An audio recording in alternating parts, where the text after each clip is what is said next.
Marie Curie, née Maria Saloma Sklodowska le 7 novembre 1867 à Varsovie, est une figure emblématique de la science et de la lutte pour l'égalité des sexes.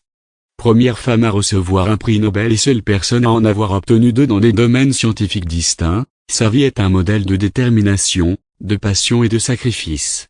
À travers ses découvertes révolutionnaires en physique et en chimie, elle a non seulement transformé la science, mais aussi ouvert la voie à des générations de femmes dans un monde académique dominé par les hommes.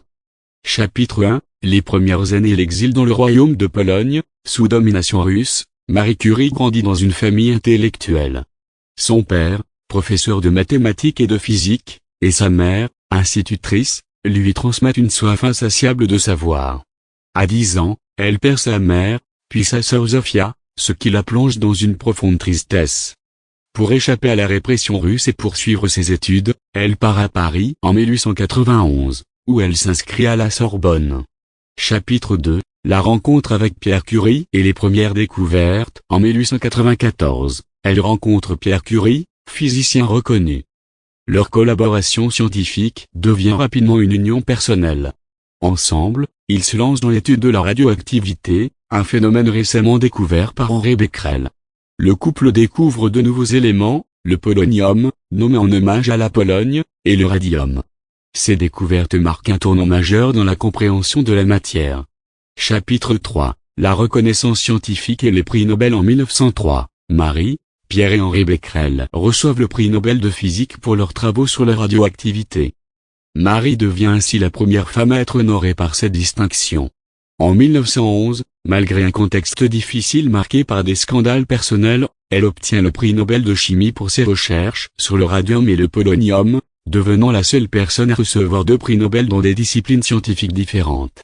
Chapitre 4. La perte de Pierre et la poursuite de l'œuvre. En 1906, Pierre Curie meurt tragiquement dans un accident. Marie, bouleversée, prend la direction du laboratoire Curie et poursuit seule leurs travaux. Elle devient la première femme à enseigner à la Sorbonne, brisant ainsi une barrière importante pour les femmes dans le milieu académique. Chapitre 5. La fondation du laboratoire Curie et l'engagement social. En 1929, Marie fonde le laboratoire Curie à Varsovie, visant à promouvoir la recherche scientifique en Pologne.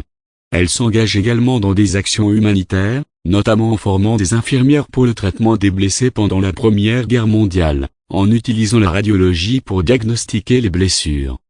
Chapitre 6. La fin de vie et l'héritage. Marie Curie décède le 4 juillet 1934 des suites d'une anémie aplastique, probablement causée par son exposition prolongée aux radiations. Son héritage perdure à travers ses découvertes scientifiques, mais aussi par l'impact qu'elle a eu sur la place des femmes dans les sciences. Aujourd'hui, des institutions scientifiques portent son nom, et son exemple continue d'inspirer de nombreuses femmes à poursuivre des carrières scientifiques. Conclusion. Marie Curie n'était pas seulement une scientifique exceptionnelle, mais aussi une femme de caractère, déterminée à briser les barrières sociales et scientifiques de son époque. Son parcours illustre la puissance de la passion, de la persévérance et de l'engagement vers la vérité scientifique.